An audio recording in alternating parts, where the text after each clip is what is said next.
Esto ya está grabando. ¿Alguno de los dos me puede hacer el chat? Sí. ¿Aquí va bien?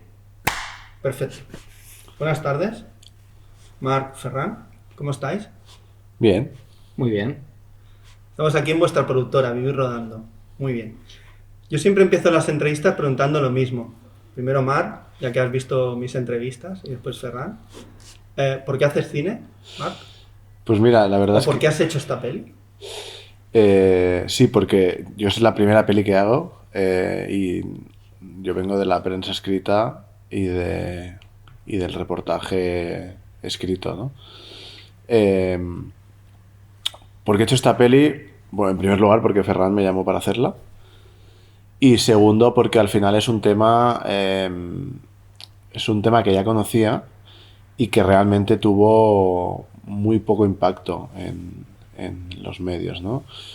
Era una injusticia de tal calibre que una vez me lo ofreció fue como, sí, sí, vamos a hacerlo. Será un reto complicado, pero lo vamos a intentar. Así que nada, no me lo pensé mucho y me lancé. Sí, bueno, yo básicamente lo mismo. O sea, al final era una historia muy, muy dura y queríamos visibilizar un problema real que vivió una familia y darles voz. Al final era una familia que había sido muy maltratada durante los años y de alguna manera también les queríamos rendir un homenaje. ¿Cómo descubristeis este caso? O sea, ¿cómo fue? ¿Alguien os habló de él? ¿Vosotros queréis...? Porque yo creo que vosotros no queréis hacer un tema de esto, simplemente conocéis el caso y lo hacéis. Sí, de hecho, yo conocí el caso por un artículo que apareció en La Razón. Y bueno, entonces lo estuve hablando con Mark y al principio, bueno, tampoco teníamos muy claro que íbamos a hacer un documental. O sea, fue en plan como que hicimos una primera aproximación a la familia, a Mari Carmen del Orrit. Y a raíz de ahí, pues bueno, empezamos a introducirnos en la historia y vimos que teníamos potencial para explicar una historia mayor y por eso fuimos ya a intentar hablar con el resto de familiares y poco a poco pues ya se fue construyendo el documental. Sí, yo creo que, a ver, al final tienes que tener una curiosidad, ¿no? Y un instinto por casos casos no resueltos, ¿no? Casos con una esfera de injusticia importante, ¿no? Que es que es lo que tenía los Zorrit, ¿no? Y además, yo creo que tanto Ferran como yo teníamos las ganas de hacer algo que fuera susceptiblemente sensacionalista y que a través de nuestro trabajo no lo fuera, ¿no? O no lo pareciera, ¿no? Es decir, tratar casos donde al final se ha cometido una injusticia social, como es el caso de los Orri, tratarlos de forma justa, sin caer en el morbo, ¿no? Que eso es al final el cine y las series y los podcasts de crímenes hoy en día están están súper de moda, ¿no? Todo el mundo está enganchado, todo el mundo lee thrillers negros. Pues queríamos demostrar que se podía tratar un caso que podría ser perfectamente adaptable a cualquiera de estas series o cine de este tipo y hacerlo bien.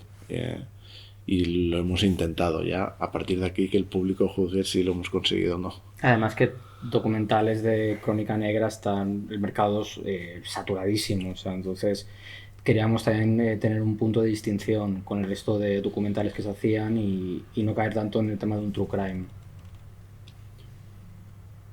A mí los documentales de testimonios no me gustan, Mm. pero el vuestro me ha recordado a Ciutat Morta, que es un documental de testimonios, Muy pero no bueno. sé qué cojones, perdonad por la expresión, pero no sé qué hostias han hecho con el documental que a mí no me parece de testimonios. Con el Sorry me ha pasado lo mismo. No me parece un documental de testimonios, me parece otra cosa. Sí, Entonces, ¿cómo se consigue esto? yo creo que el valor está en que al final el documental lo narran los hermanos. O sea, al final no hay un narrador.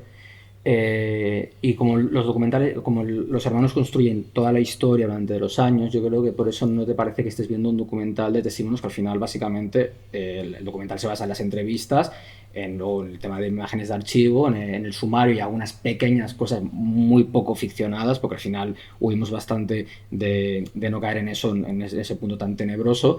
Y por eso yo creo que como los hermanos conducen todo el documental, no te da la sensación en ningún momento que estás viendo un documental de testimonial, sino que estás viendo algo más, quizás más, no sé cómo decirlo, más quizás más orgánico, ¿no? No sería tanto como un documental impuesto, con una puesta de escena muy impuesta y como una dirección, o sea, con una entrevista muy dirigida. O sea, al final dejamos que los hermanos expliquen también, o sea, no estamos tampoco buscando ni chincharles, ni intentar sacarles alguna respuesta que no quieren decirnos. ¿No, Mar? Sí, a ver, yo creo que en una primera instancia lo que ve el espectador es que no hay voz en off, ¿no? Entonces nosotros no podemos dirigir. Nosotros podemos montar después y podemos escoger la cronología y un poco guiar, pero con el material que nos han dado ellos, ¿no? Entonces, todo lo que ve el espectador es lo que nos han dado a nosotros. Al final nosotros no podemos manipular la versión, ¿no? en ninguna instancia. También creo que es un documental de voces, ¿no? Hemos dado voz a gente que no la ha tenido, ¿no? Ahora ya se cumplen 35 años, ¿no? Que nunca ha tenido la voz necesaria, ni el espacio, ni el momento para explicar realmente lo que les ha ocurrido, ¿no? Porque se ha tratado el caso siempre desde el desquicio, ¿no? Desde la menosvaloración. Parecía como si fuera incluso una invención todo lo que había pasado, ¿no? Incluso se le restaba importancia al hecho de que desaparezcan dos hermanos de una familia, ¿no? De prácticamente en la que habían llegado a ser 15, ¿no? Y también hay la parte del detective, ¿no? Que al final sí que tú acabas viendo cómo se contradicen las voces, pero creo que le hemos dado la libertad tanto a unos como a otros de expresarse sin tapujos, ¿no? O sea, yo creo que tú ves el documental y escuchas las dos versiones íntegras, ¿no? O sea, los argumentos de uno y los argumentos de otro. A partir de aquí el espectador se construye su hipótesis. Sí, de hecho tampoco tratamos de condicionar en ningún momento al espectador. Lo que buscamos es que el espectador escuche las diferentes versiones, los diferentes testimonios y decida por sí mismo. De eso yo creo que tanto al final, por ejemplo, la abogada de la familia tiene la versión opuesta al detective que ha estado 30 años llevando el caso. Son como muy opuestos. Una apunta hacia la familia paterna y otra apunta hacia el hospital. Y nosotros pues, bueno, exponemos el caso y entonces dejamos que el espectador también decida. Por eso nosotros creemos que el documental también funciona muy bien porque como los hermanos explican toda la historia y creo que lo hemos construido muy bien, a nivel de montaje está muy bien construido, permite de una manera orgánica y llevar al espectador hacia... O sea, que esté en todo momento como pendiente del documental, también por lo que se está narrando en el documental. Me ha venido ahora la película empieza con una imagen muy inquietante, ¿eh? Uh-huh. Miras desde arriba. Sí. ¿Fue difícil llegar a ese arranque? Fue porque dices... no sabíamos cómo... El documental, el comienzo, le dimos muchísimas vueltas. Entonces un día descubrí que Mari Carmen había hecho un podcast y había entrevistado a su madre. ¿Sabes? O sea, Mari Carmen hacía un podcast que entrevistaba a familias de personas desaparecidas. Y entonces uno de estos podcasts entrevistó directamente a su madre, que bueno, lo hacía con un sistema muy rudimentario, de hecho por eso el sonido no termina de ser muy bueno. Entonces, claro, nosotros como queríamos empezar hablando de la familia, la situación que esa familia tenía en Manresa, dijimos, creo que tenemos que arrancar el documental en la fábrica Barmella, que es donde la familia vivía. Y al final creo que el tema de ir alejándonos, ¿no?, de Mari Carmen mientras va avanzando, es que al final se va haciendo ya cada vez más pequeña, al final es como un recuerdo fugaz que te queda ahí, o sea, ellos al final, después de 33 años, hay muchos recuerdos que ya se han olvidado de los hermanos que han desaparecido. Y entonces, si te das cuenta, de un momento que a la madre le cuesta seguir hablando, ¿no? Entonces, creo que es muy guay porque en ese momento ya entran a hablar los hermanos, en plan, vale, tú ya no tendrás voz quizás para denunciar lo que han pasado, pero ahora nosotros podemos denunciarlo, ¿sabes? Y ahora este documental quedará aquí para siempre para denunciar lo que aquí pasó y eso nunca nadie lo olvidará. Sí, al final yo creo que nosotros no queremos dar una respuesta, ¿no?, al problema, sino queremos visibilizar el problema con este documental y yo creo que es lo que lo aleja del true crime, ¿no? Entonces ni queríamos empezar ni acabar de una forma típica, ¿no?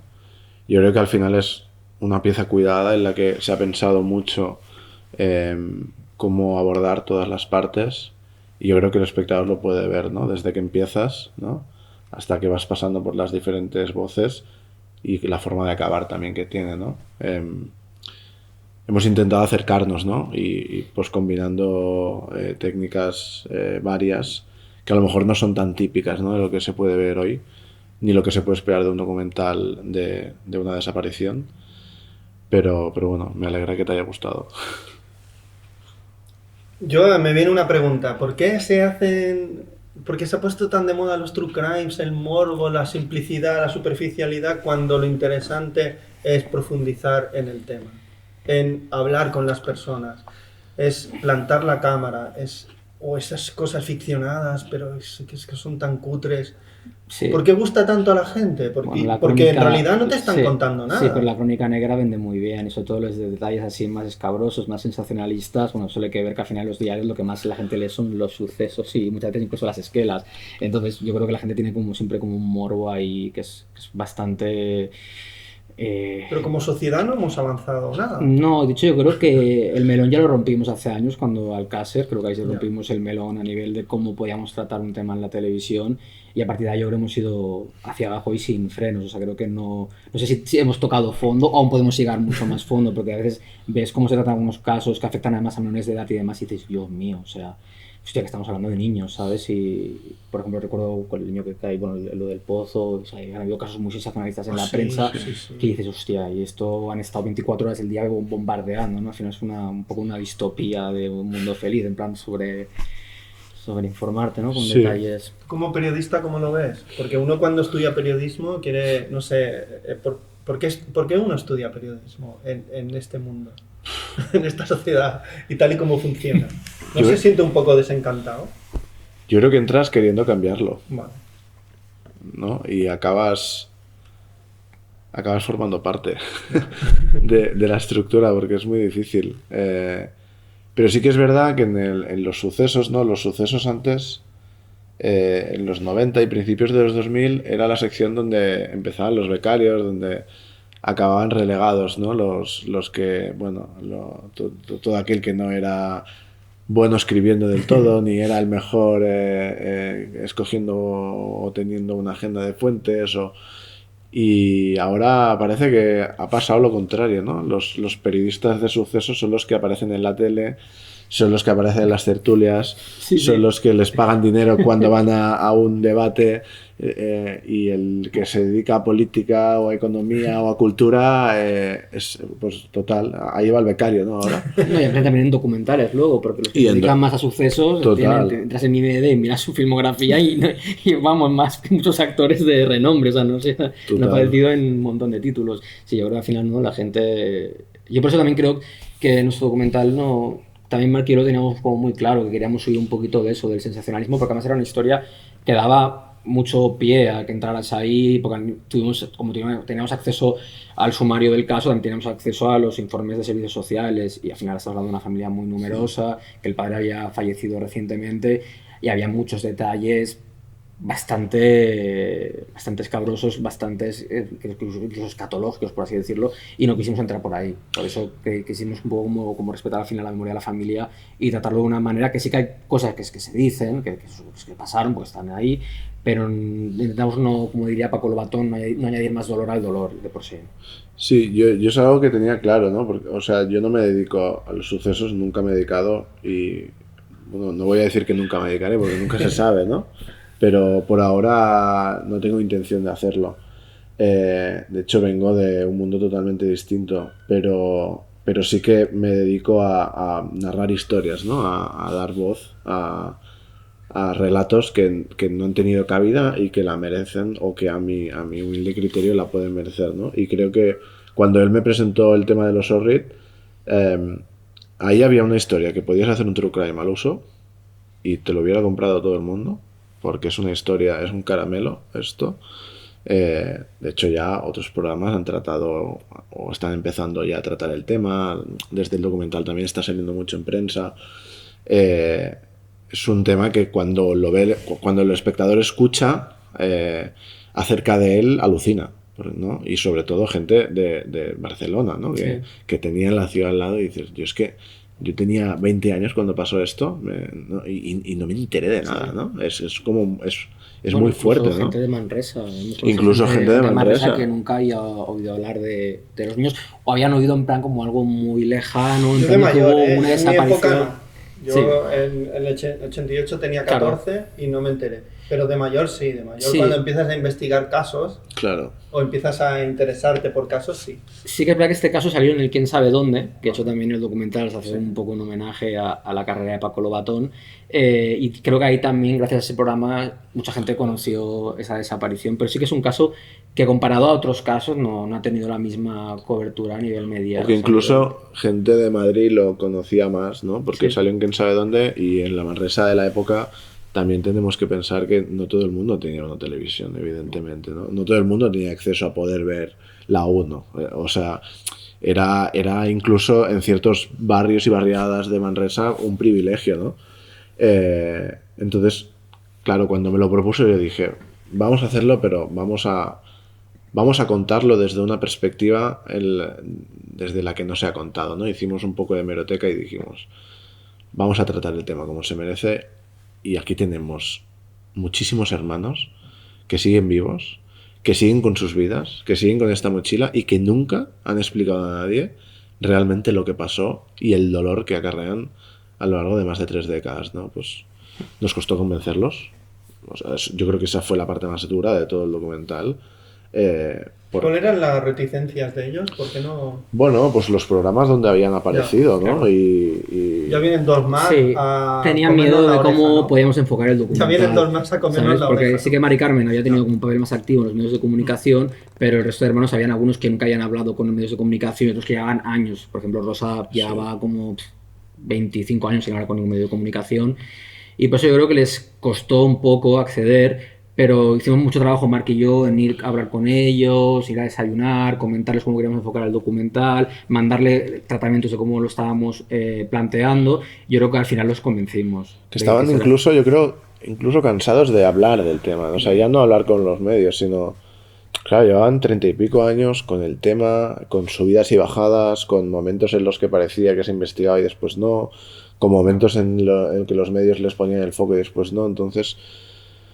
no nos conocían de nada y dijeron otra vez, ¿no? Claro. No, es que no me apetece ni siquiera hablar del tema, ¿no?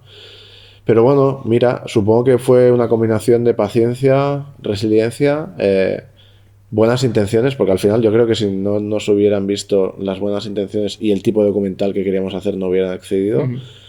Y supongo que también un poco de suerte, ¿no? Que al final la suerte juega un papel importante siempre que haces un documental o un reportaje o una película, ¿no? Que tienes ese factor que se combina y sucede, ¿no? Y también, sobre todo, paciencia, ¿eh? Porque hemos tardado tiempo en poder hacerlo y en poder al final decir, bueno, pues hasta aquí, ¿no? Porque ir consiguiendo voces... Si hubiéramos querido dar voz a todo el espectro que conformaba el documental, yo creo que hubiera sido un documental que hubiera tardado años en aparecer. Y al final tienes que ponerte unos límites, ¿no? Porque al final, cuando tratas un tema así, también te obsesionas, ¿no? Yo recuerdo noches de obsesión, de leerme los atestados, de romperme la cabeza, de pensar dónde pueden estar, de ver si me dejo alguna cosa. ¿No? Los docus de investigación absorben y al final yo creo que tienes que también poner unos límites y ahí lo pusimos nosotros. Bueno, absorben y te dejan al final un poco una mochila, ¿no? Cuando Sí. acabas el proyecto, Sí, creo que claro. de alguna manera u otra siempre sigues vinculado. De hecho, nosotros seguimos teniendo contacto directo con la familia. Yo con Mari Carmen hablo muchísimo.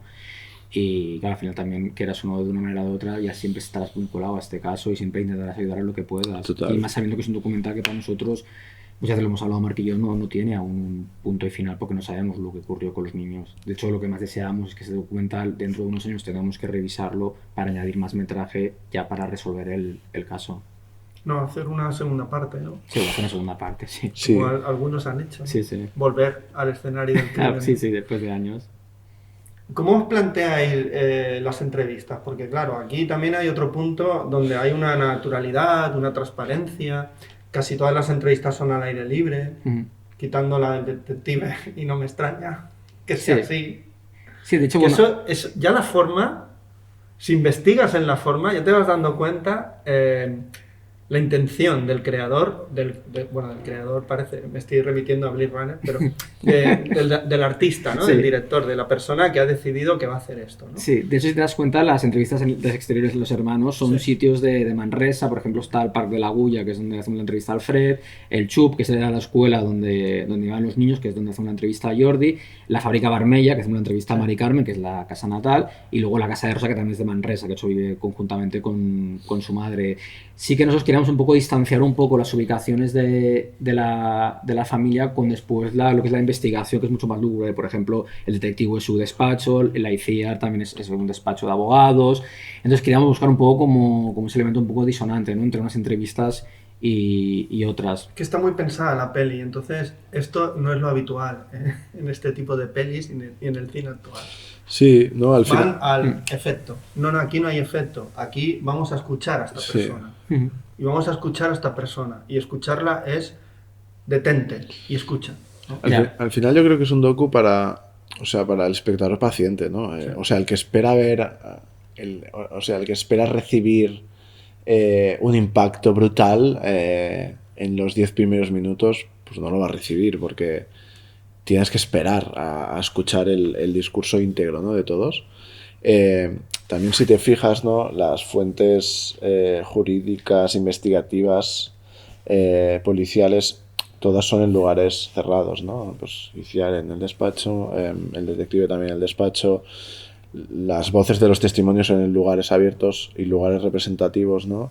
Alfred en el Parque de la Agulla de Manresa, Mari Carmen, sí que hay una que es dentro de casa de Mari Carmen, pero porque es muy representativa. Sí, también porque queríamos, como al final decimos la entrevista con la misma persona en 2 veces, queríamos un poco también... Sí, no, y la casa, ¿no? O sea, la casa es el hogar. Y es donde investiga ella. Estas 2 personas desaparecen y ese hogar se rompe. Sí, sí. Total. De hecho hay un momento que ya ves que Mari Carmen se ha montado una especie de centro de investigación en su casa. Eso es algo bastante parece un despacho policial prácticamente. Claro, porque también Mari Carmen ha seguido una investigación ella misma por su cuenta. Al final, cuando eso es familiar de las víctimas, es bastante duro también.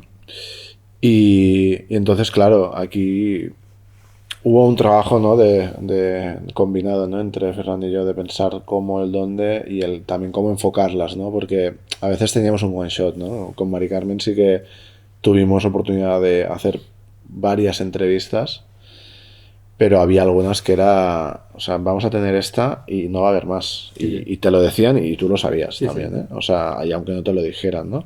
Pues en el caso del detective, en el caso, por ejemplo, de Alfred también, en el caso del perito, que fue en Blanes, fue la entrevista, del perito que analiza las gafas, ¿no? Que de hecho era la primera vez que eso sí que era un documento inédito, ¿no? Es que este cine hace el trabajo que no hacen los que deberían hacerlo. Claro, porque este cine se toma su tiempo. Sí, sí. Y hoy en día, tú ves a la gente por la calle y parecen que les vaya la vida cada día. Dice, no sé cómo pueden vivir así. Sí, sí. Y el cine, este tipo la película que habéis hecho, necesita ese tiempo. Claro, también es un privilegio, ¿eh? Sí. Porque la industria del cine, o sea, si tú quieres vivir de esto, tienes que ir como un loco. O sea, tú hablas, ¿no? De que la gente al final va como loca. Pero no es cine, es otra cosa. Claro. Es espectáculo, es un producto, claro, pero cine no es. Pero a nivel capitalista no se premia tipo de cine lento porque no es rendible y evidentemente no. Evidentemente, más si tarificáramos las horas, sería un negocio ruinoso. O sea, ahí tendrías que cerrar al momento. O sea, yo creo que los documentales de investigación, quizás yo creo que son los documentales que más horas le puedes acabar echando. Y que muchas veces la gente no se da cuenta, o sea, muchas veces la gente ve el documental y no se dan cuenta del trabajo, y más en un documental que tampoco hemos tenido un equipo de investigación con nosotros, porque sí que hay documentales que están por un lado los directores, pero por otro lado tienen un equipo de investigación muy fuerte detrás que van como avanzando el trabajo. Claro, esto lo hicimos todos nosotros. Mark y yo toda la investigación y claro, estamos hablando de un sumario de más de 500 páginas. Combinado con nuestros trabajos iba a decir 8, pero son 10 horas, seguro, mínimo diarias, y después dedicar todos los esfuerzos en hacer esto. Entonces, sí que hay que ser sinceros, ¿no? Y decir que al final esto ha podido salir por vocación, o sea, no por otra cosa, ¿no? Por amor al producto. Es una pena, ¿no? Ojalá viviéramos en un mundo que lo premiara, ¿no? Todo esto y realmente Pero si viviéramos en ese mundo, no habría caso de los Orrit. Sí, bueno, sí, claro, si estamos Seguramente. en esa utopía, sí. Claro, No habría caso.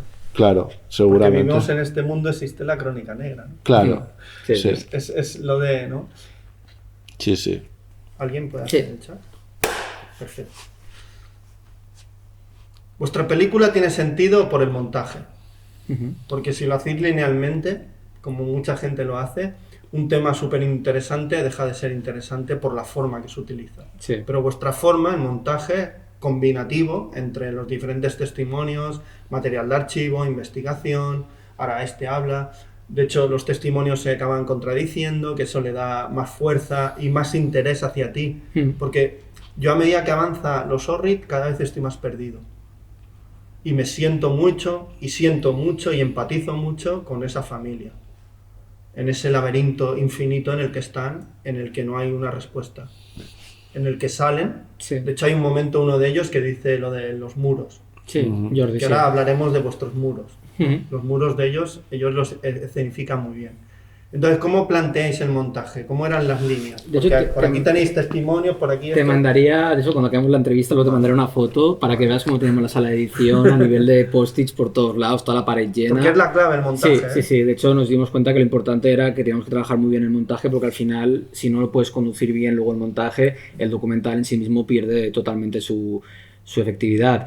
De hecho, también es un documental que era muy complicado porque al final han pasado muchos años. De hecho, si te das cuenta, hay hermanos que a un momento también se contradicen en pequeñas cosas, pero no se contradicen porque no se pongan de acuerdo, sino porque han pasado tantos años que uno lo recuerda de una manera y otro lo recuerda de otra. Así, incluso Paco Lobatón, hay un momento que recuerda que estaba Mari Carmen de Orrit en el plató y no era Mari Carmen, sino era Isa, que era otra de las hermanas. Y al final sí que evidentemente tiene el recuerdo ahí y lo visualiza muy bien, pero claro, han pasado tantos años que hay detalles que se te van escapando. Entonces era lo importante luego en el montaje era recoger todos los testimonios y ir tejiendo y construyendo todo el relato. Sí. Sí, y que al final la memoria es traicionera, ¿no? A medida que pasan los años tú te vas construyendo tu propia realidad y no quiere decir que estés mintiendo, ¿no? Simplemente tu cabeza intenta aguantar esas versiones, además tan dolorosas, intenta modelarlas, intenta pacificarlas, ¿no? Hay que tener en cuenta que en las versiones de los hermanos son versiones que no podemos certificar que son 100% verídicas y reales, ¿no? Porque han pasado 30 y pico años, ¿no? Al final, y hay mucho dolor ahí detrás, por lo cual no podemos llegar a entender, ¿no? Qué es lo que ha hecho su mente para intentar digerir todo esto. Pero sí que es verdad que hay unos patrones comunes, tanto de un lado como de otro, y creo que se ven, ¿no? Se ven perfectamente en el documental. Los pequeños detalles que al final se contradicen no tienen importancia, ¿no? Al final lo que nosotros queremos enfatizar es el dolor que ha causado todo esto y la responsabilidad de las partes, evidentemente. ¿Vuestros muros? ¿Cuáles han sido? ¿Ha habido muros? Sí, por ejemplo, servicios sociales, la verdad que fue, al final no pudimos hablar con ellos y mira que lo intentamos, fue de los que más... Eso se dedican a trabajar para el Estado. Sí, la Guardia Servicio Civil público. tampoco parecía al principio que sí, luego no, y bueno, el hospital ha sido quizá la parte... Porque sí, el hospital hace poco hemos conseguido hablar con ellos, porque... Pero el hospital ya se imaginabais, ¿no? Su postura, su posición. Sí, luego es verdad que la postura del hospital cambió. O sea, una vez que yo, cuando fuimos con Marc, estuvimos hablando en el canal Tarón, ya que era un canal ahí, que es un canal de Manresa, fue cuando el hospital se puso en contacto con el programa y dijo que quería hablar con nosotros. Entonces nosotros nos volvimos a poner en contacto con el hospital, entonces ya el hospital sí que nos atendió y pudimos hablar con la jefa de comunicación y luego a través de eso hicieron como un comunicado que nosotros hemos añadido ahora al final del documental, o sea, hay aún la cartela en plan de que el documental no quiere, o sea, que el hospital no quería hablar con nosotros, pero luego una vez que se estrenó el documental sí que han querido hablar con nosotros y entonces han hecho este comunicado y luego accedieron a hablar con la familia, que bueno, fue al final todo un logro porque la familia llevaba 35 años que nadie del hospital los había atendido realmente. Es que incluso cuando los niños desaparecen el hospital les echa directamente la culpa a ellos, o sea, el hospital en ningún momento asume ningún tipo de responsabilidad y eso es lo realmente también trágico, ¿no? Porque al final yo creo que el hospital al tratarse de menores de edad tenía la custodia de los menores en ese momento, eran los responsables. Sí, es como tú vas al colegio y te dicen los del colegio, Claro, ¿no? La incluso, culpa es sí, tuya sí. de que Dice- hayamos perdido a tus hijos. Sí, sí. Total. No, pero están con ustedes, no Claro. conmigo. Claro, Sí, claro, sí. pero igual que pasaría en la planta de psiquiatría, por ejemplo, ¿no? Te puedes aparecer una persona que evidentemente tiene que estar controlada, ¿no? No puedes, Y más un menor de edad. no puede entrar y salir quien quiera a un hospital. Si es me que... dices, es que es adulto. Sí, Bueno, a un hasta adulto ahí. se podría entender que ha salido a Pero pasear un y se niño de pierde, 5 pero un niño de años. 5 años, tú imagínate, vas a la planta de pediatría y venga, coges a un bebé y te lo llevas, que no tiene ningún sentido que una persona pueda entrar y salir del hospital a su antojo, en ese sentido. Y más en sitios que son como zonas rojas, ¿no? Al final, sitios muy delicados que tienes que cuidar ahí especialmente quién entra y quién sale. Sí, hay escenas surrealistas del caso de lo que pasó, ¿no? Y no te lo puedes creer. O sea, hay cómo se trató en los primeros días, además por parte ¿no? del hospital de entonces, también a nivel policial hay unos comentarios que te descuadran mucho. Pero bueno, yo creo que hay muros en el sentido también propios de a pesar de que el objetivo no era saber lo que pasó, hay muros de frustración, ¿no? De no poder llegar a hacer la justicia necesaria, ¿no? Y a veces esta familia, yo he notado, no, los dos hemos notado, ¿no? Que ellos necesitan hacer un duelo, ¿no? Sí que el documental nos han expresado que ha formado parte, ¿no? de este proceso de duelo y nos lo han agradecido mucho. Y el colofón ya sería que en los próximos meses o años pues acabe saliendo a la luz alguna información, ¿no? Que esto acaba pasando muchas veces, ¿eh? El otro día salía, creo que en La Vanguardia, ¿no? Que se había resuelto un caso de asesinato de hacía 42 o 43 Sí. años, una barbaridad. De hecho, el cine ayuda, ¿eh? Sí, claro. A que se remuevan las aguas. A veces La despierta, profundidad. Sí. claro, despierta algunas celdas del subconsciente de personas que han tenido algo que ver, y las abren y ya es imparable, Sí. ¿no? Y a lo mejor pues el día que una de estas personas lo vea, se le despierte, ¿no? Haga este clic y diga algo. Nosotros, bueno, yo tengo fe en eso, la verdad. Sí, yo también. Sí, al final también hay una cosa muy buena del documental que cuando lo estrenamos por primera vez, que fue con la familia, hicimos una proyección privada, que eso se puede ver en el mismo documental, que es ¿Y como dónde es acaba. esto? Eso es en el Cursal, en Ah, vale, Manresa. esto es el Sí, Cursal. es el Cursal, Yo sí, estaba sí. una vez, Sí. pero no lo reconocía. Sí, de hecho nos pasó que luego en el Cursal, Está como cambiado. a través del Docs, estuvimos también en el Cursal proyectando el documental y Sí. también había la escena esta que estaba la familia en el propio Cursal viendo el documental. Y digo, hostia, está viendo una película que está al final grabando en tu propia sala de cine donde estás tú ahora mismo viendo la película que estás Sí, viendo. O sea, sí. eso se te rompe la cabeza por todos lados. Bueno, la fantasmagoría del cine. Sí, y con eso cuando estrenamos en el Cursal para De hecho, estas cámaras, las cámaras cinematográficas, filman fantasmas y espectros. Sí, sí. ¿De qué coño están hechas? Sí, sí, sí. Porque yo no los veo, Sí, pero sí. las cámaras sí. Las cámaras sí, Tú tienen también. ahí un lente mágico. Nosotros cuando estrenamos en el Cursal, con la primera vez con la familia, al acabar fue muy gratificante el hecho de que, claro, muchos de los hijos de esos hermanos llevaban años queriendo hablar con sus padres de este tema y nunca habían podido hablar. Entonces de golpe se sientan en una sala y están viendo a su padre contar todo lo que llevan años queriendo preguntarle, ¿sabes? Entonces, claro, fue un poco una catarsis también por parte de la familia y también gracias a eso yo creo que también la familia pues un poco pues no diré que se reconciliaron con su pasado en ese sentido, pero sí que al menos les puede permitir entenderlo, ¿no? Como lo que les ha llevado también hasta aquí, tantos años de sufrimiento. Eso yo creo que eso se ve muy claro. Una de las imágenes para mí más impactantes del documental es cuando se ve a María Orrit, cuando está con el tema de la libreta, que yo creo que las imágenes más potentes. Yo creo que si alguien ve el documental y sabe algo, evidentemente tendría que removerse lo suficiente como para decir, hostia, tengo que hacerle llegar a la familia lo que pasó con sus hijos. Sí, además estamos en su casa, ¿no? Y es como... Yo creo que a veces, si hay algún caso que te ha removido mucho, si nadie te habla del caso, tú puedes aguantarlo, ¿no? Si te empiezan a hablar del caso, se te empieza a disparar algo, ¿no?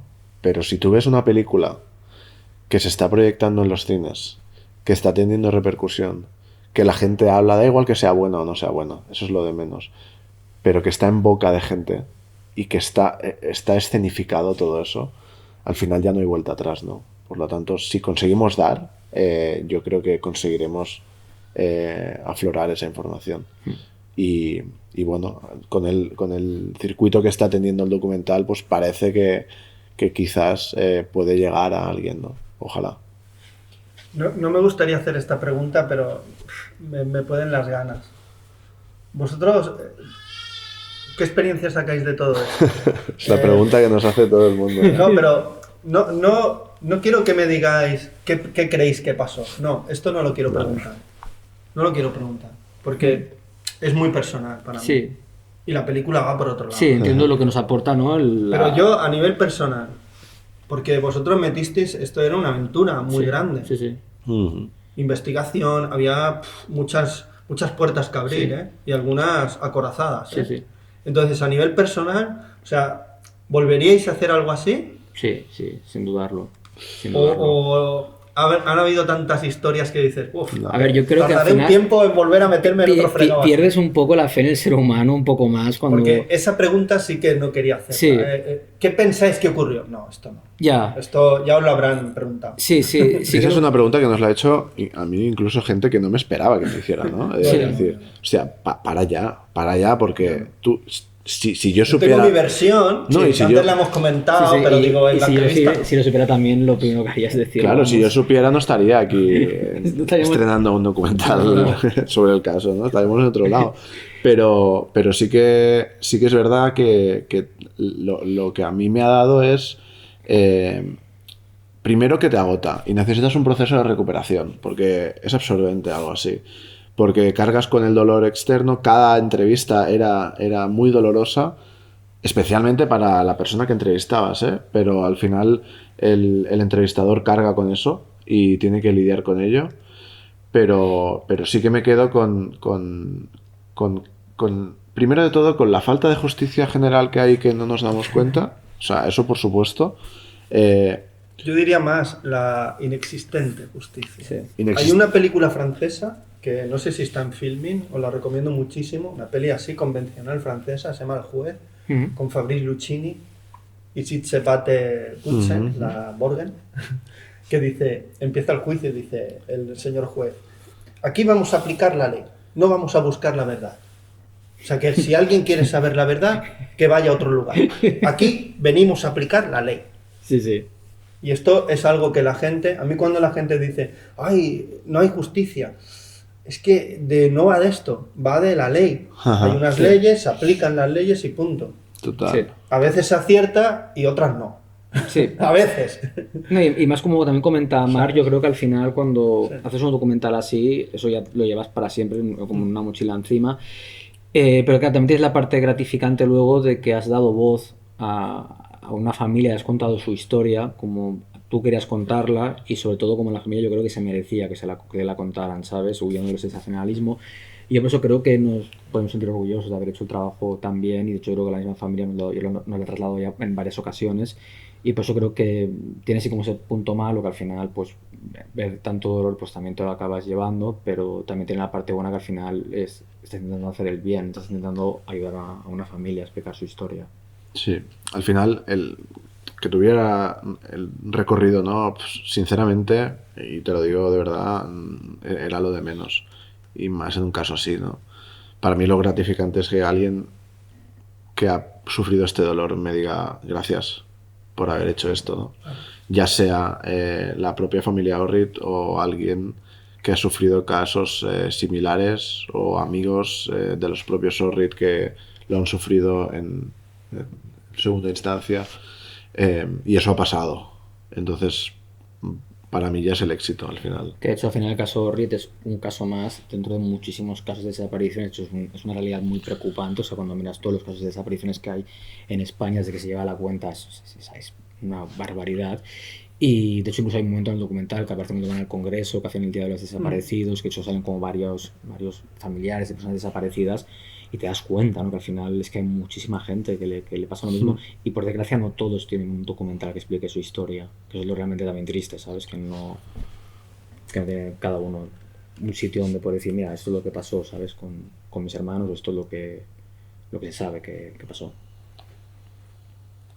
En los coloquios con la gente, ¿qué suele preguntar la gente? ¿O la gente suele ser morbosa o No, la suele verdad- ser más A ver, empática? También es verdad que nosotros, como hemos estado en el Docs, Vale. normalmente ya el tipo de público que va al Docs Barcelona es gente muy concienciada. inquieta. Sí, además muy concienciada con Sí. el tema de los Sí. documentales. Y además también pensar que al final cuando hemos hecho los pases en el Docs estábamos con la hermana, entonces la gente pues evidentemente Yo creo que nadie tuvo intención tampoco de hacer No. una pregunta en plan escabrosa o sensacionalista. En todo caso nos preguntaban pues eso, pues, a nivel de tratamiento del documental, o cómo lo habíamos enfocado. Pues también a Mari Carmen pues ya preguntas más de cara a Bueno, y hacer- que el documental te toca, ¿no? Al Sí. final el público acaba jodido Sí, sí. cuando acaba, ¿no? Y ves gente que ha llorado, mucha gente que llora cuando se encienden las luces, ¿no? Otra vez. Cuando sales fuera, sí que te preguntan, ¿y tú qué crees? ¿No? Porque al final, primero va el dolor y después va el morbo, ¿no? Sí. Cuando ya están todo el mundo tranquilo con la cerveza en la mano, entonces ya te preguntan, Sí, ¿qué sí. crees que ha pasado? Yo creo que en un documental, sobre todo que explica una realidad tan dolorosa o una historia tan dura, que haya silencio cuando va el documental también es una muy buena sensación, ¿no? A veces no te falta un aplauso, ¿sabes? A veces incluso un silencio un poco incómodo también te dice lo que a la gente realmente le ha afectado el documental. Es Al que final tiene no- lo que debe de tener el cine, ¿no? O hemos aprendido viendo ese cine, ¿no? Honestidad. Sí.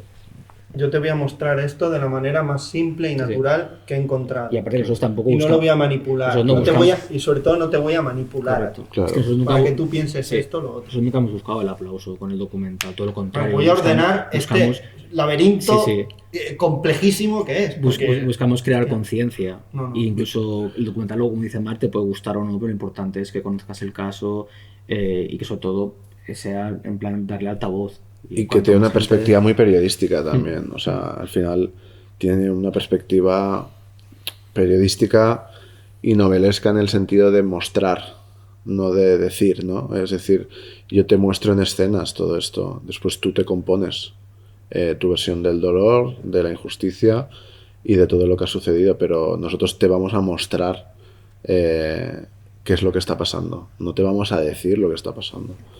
Y pienso que ahí también está la gracia, ¿no? Si yo ahora os dijera que en Los Zorrit, ¿a qué películas os gustaría pareceros? Los Zorrit. ¿O a qué directores? En la manera de tratar, por ejemplo, la forma, ¿no? Porque en Los Zorrit, el caso de la desaparición, hay Sí. muchísimos, ¿no? Pero vuestra forma y la forma en que lo tratáis, yo creo que esto debería ser lo habitual, ¿vale? Sí. O sea, no debería ser... A ver cuánta audiencia tenemos, ¿no? Sí. O cuántos links, ¿no? Likes tenemos. Pues mira, Ciudad Muerta, que lo comentabas tú, al Sí. final, yo creo que es un docu Sí, que Ciudad es Morta, muy, yo creo que es un docu para mí como muy... es muy semejante, ¿no? ¿Cómo se llama esto? Fundamental, ¿no? En una forma de acercarse, ¿no? Porque yo creo que todo... Porque además es un tema muy complejo, el de Sí. Ciudad Muerta. Estás hablando contra la autoridad, ¿no? Total. Sí. Y además no hay ni buenos ni malos, que es lo mismo que pasa en el vuestro. No hay ni buenos ni malos. Hay un caso, unos hechos, unos testimonios. Y unas versiones. Y tú decides, tú como espectador decides. Yo, pobre de mí, cineasta, que tenga que decidir. Sí. Yo intento recabar toda la información y mostrártela de la manera más Sí. transparente posible. Y sobre todo honesta. Yo Claro, creo que Ciudad Muerta es honesta. un gran referente, es un muy buen documental. Luego también, por ejemplo, Morir para contar, también es un documental increíble sobre el trabajo de los periodistas en conflictos bélicos, que he hecho pues también bastante duro el documental. Sí, de también César, sí, el Zain, ¿no? Sí. Y sí, bueno, serían buenos referentes. Sí, yo creo que Ciudad Muerta se le parece mucho, ¿no? Y además es un caso ahí como turbulento, como que sales de ahí con un sabor agridulce de todo, que desconfías de todos, ¿no? Es donde planea la injusticia de forma brutal, yo creo, en Ciudad Muerta, ¿no? Igual que en Los Sorry, ¿no? Que dices, esto es como puede ser que esto se haya quedado así, ¿no? Y hay un paralelismo fuerte, yo creo. Y Sí, yo pensé mucho en... sobre porque todo de además los protagonistas, hay muchos ¿no? testimonios también, y además no es una peli de testimonios que canse, si no quieres saber más. Yo, por ejemplo, en Los Zorrit, 80 minutos, digo, ya está, no me jodas. Yo quiero ver una hora más de esto. Y no porque no esté ya todo contado, sino porque estoy súper metido. O sea, Sí, me habéis encantado, Sí. hipnotizado con vuestra historia. Entonces, yo quiero seguir viendo, aunque los 80 minutos, más que suficiente. Aquí está todo, ¿eh? Ya no hay más. Y que al final el protagonista es como el antihéroe, ¿no? Pertenece a una clase social baja, no está bien visto, está segregado. Es un protagonista que ya cuenta con muchos prejuicios, que es difícil ya que le crean por su condición que él no ha escogido, ¿no? Entonces hay una serie de elementos que te dibujan que ya te dibujan una imagen, una galería frente a la sociedad que ya la sociedad dice, ¿no? Y nosotros queríamos romper esto, ¿no? O sea, de todo esto que piensas, nada es así. Estos son personas igual que tú, que han perdido a 2 de sus hermanos de un día para otro y nadie se lo ha tomado en serio y nadie sabe absolutamente nada. Hombre, esto no puede ser. Ahora, para terminar, que ya llevamos un buen rato, quiero que me recomendéis cada uno de vosotros una película que hayáis visto no hace mucho y os haya encantado.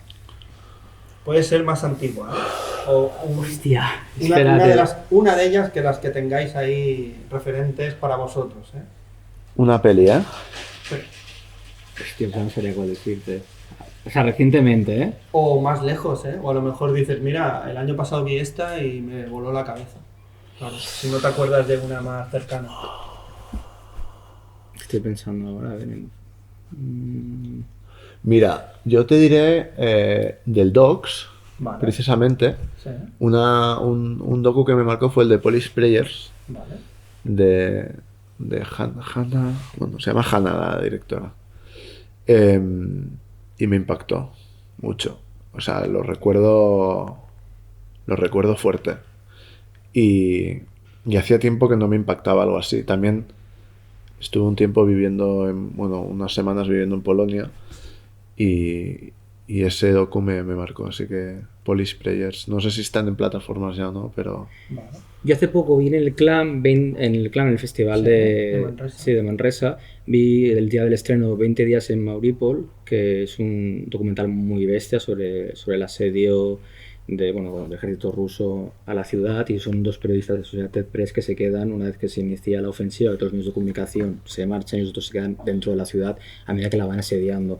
Y es un documental que a mí personalmente acabó el documental y es que la gente tenía hasta miedo de levantarse y todo esto. Entonces hay que decir alguna cosa porque me impactó muchísimo a nivel también de demostrarte la verdadera naturaleza de los seres humanos, sobre todo en condiciones tan extremas, ¿no? Cuando hay tema de saqueos, cuando hay tema de asesinatos, o sea, y es una auténtica barbaridad. O sea, no sé si decirte que me gustó o no me gustó, pero sí que es de esos documentales que yo creo que me han cambiado, o sea, que te impacta tanto que dices, hostia.